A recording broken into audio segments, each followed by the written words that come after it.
I will remove this object here, and I will call also by the same way a plaster model that time.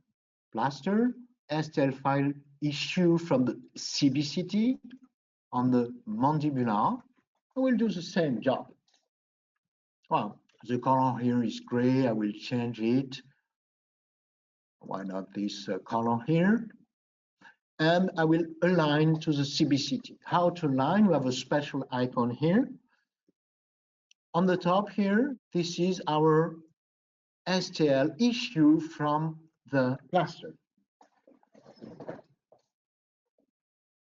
And the STL file you see is issue from that plaster model here. I did on myself. Well, I position my STL object. I also position more or less in the same way the CBCT, like this.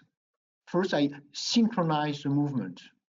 After, I just have to select similar points on the top here, and on the bottom, I choose some cuspid points.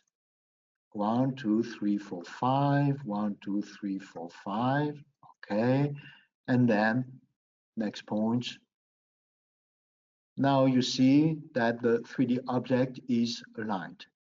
When it's finished, I just click on that icon here. Now my STL file is perfectly aligned with my CBCT. You may see the profile also of the object, means you may realign or readjust a little bit the position if desired. Reset the position, call back my axis, I go on that area.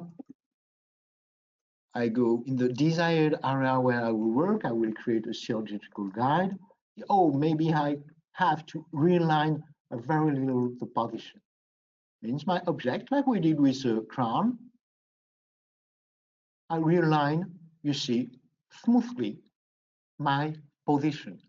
I may also check the profile of it, and I also may realign smoothly the position of it. And you may probably see on that view here that the soft tissue